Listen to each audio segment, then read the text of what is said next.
A bouquet of humanity, old, young, men and women, black and white, a man from the neighborhood just walking to get a drink, a child going to buy a snack with her cousin, an off-duty firefighter on her way to a community garden, brave young women, teenagers, who press record on their cell phones. Why did they stop? They didn't know George Floyd. They didn't know he had a beautiful family. They didn't know he had been a great athlete. And they didn't know he was a proud father or that he had people in his life who loved him. They stopped and raised their voices, and they even challenged authority because they saw his humanity. They stopped and they raised their voices because they knew that what they were seeing was wrong. They didn't need to be medical professionals or experts in the use of force. They knew it was wrong, and they were right. These community members, this bouquet of humanity, did it again in this trial. They performed simple yet profound acts of courage. They told the truth, and they told the whole world the truth about what they saw. They were vindicated by the chief of police, by Minneapolis' longest-serving police officer, and by many other police officers who stepped up and testified as to what they saw and to what they knew. What happened on that street was wrong. We owe it, and we owe our gratitude to we owe them our gratitude for fulfilling their civic duty and for their courage in telling the truth. To countless people in Minnesota and across the United States who joined them in peacefully demanding justice for George Floyd, we say, all of us, thank you. In the coming days, more may seek to express themselves again through petition and demonstration. I urge everyone to honor the legacy of George Floyd by doing so calmly, legally, and peacefully. I urge everyone to continue the journey to transformation and justice. It's in your hands now. I also want to address the Floyd family, if I may. Over the last year, the family of George Floyd had to relive again and again the worst day of their lives when they lost their brother, their father, their friend.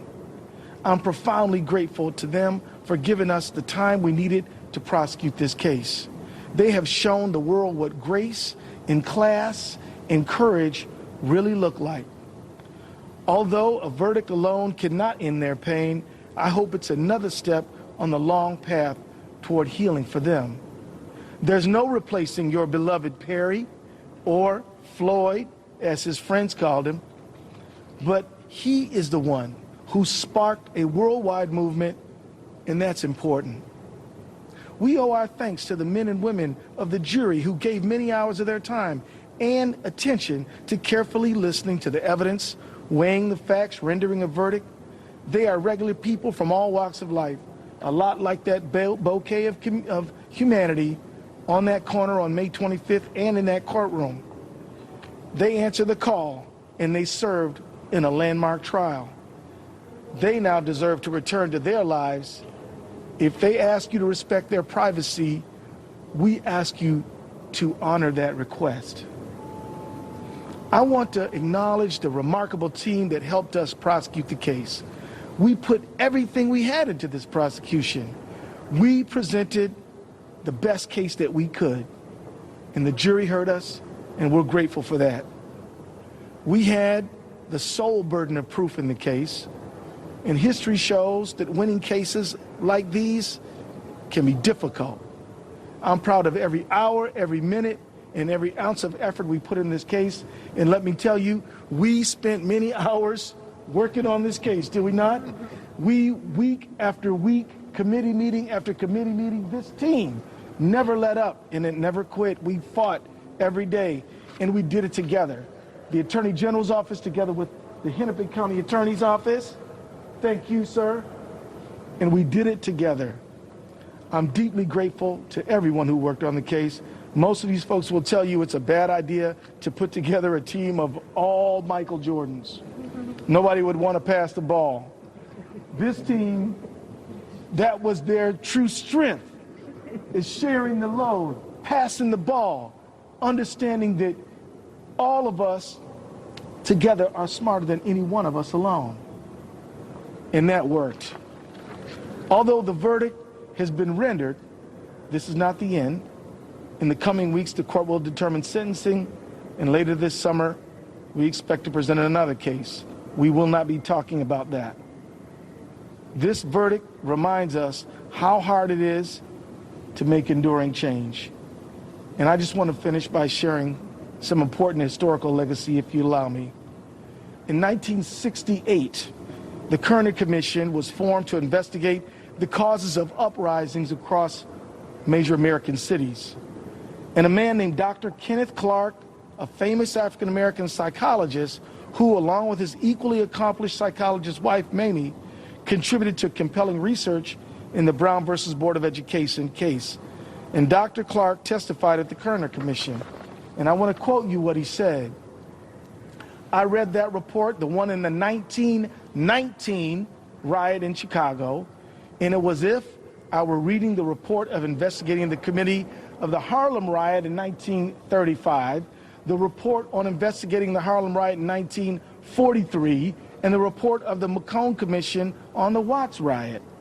I must say again in candor to you, the members of this commission, it's like a kind of an Alice in Wonderland with the same moving picture reshown over and over again, the same analysis, the same recommendation, and the same inaction. Those are the words of Dr. Clark in 1968. Here we are in 2021. Here we are in 2021, still addressing the same problem. Since Dr. Clark testified, we have seen Rodney King, Abner Louima, Oscar Grant, Eric Garner, Michael Brown, Freddie Gray, Sandra Bland, Philando Castile, Laquan McDonald, Stephon Clark, Atiana Jefferson, Anton Black, Breonna Taylor, and now Dante Wright and Adam Toledo. This has to end. We need true justice. That's not one case. That is a social transformation that says that nobody's beneath the law and no one is above it. This verdict reminds us that we must make enduring systemic societal change.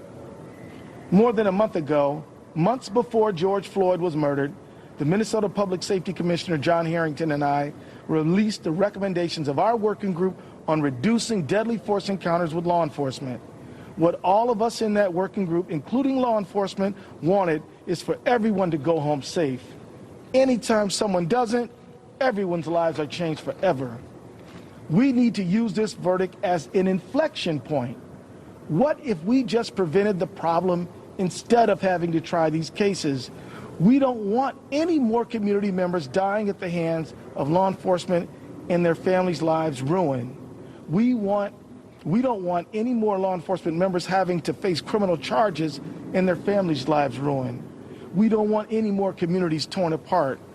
One way to prevent this is to get into a new relationship where we as a society re-examine the use of force and our old settled assumptions.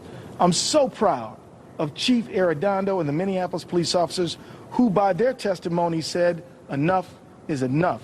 And another way to prevent it is by acknowledging and lifting up everyone's humanity, helping communities heal, and officers be well. Another way to prevent it is with accountability. Passing laws and instituting policies and training is important, but they must be more than words on paper, and there must be accountability for violating them. With this verdict, we have brought some accountability. Finally, this verdict demands us to never give up the hope that we can make enduring change. Generations of people said slavery would never end. Generations said Jim Crow would never end.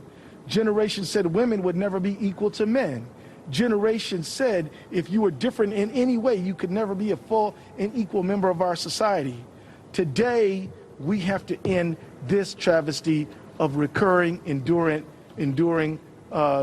deaths at the hands of law enforcement. Those beliefs are things we have to focus our attention on. And as I now do close, I just want to say to you, the work of our generation is to put unaccountable law enforcement behind us. It's time to transform the relationship between community and the people who are sworn to protect them from one that is mistrustful, suspicious, and in some cases terrifying, into one that is empathetic, compassionate, and affirming. That will benefit everyone, including police officers who deserve to serve in a profession that is honored, in departments where they don't have to worry about colleagues who don't follow the rules. Now that work is in your hands. The work of our generation is to put an end to the vestiges of Jim Crow and the centuries of trauma, and finally put an end to racism. We can end it.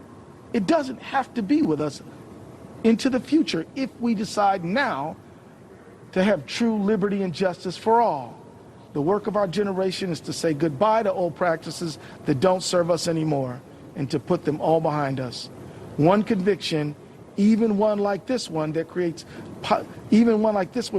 a powerful new opening to shed old practices and reset relationships.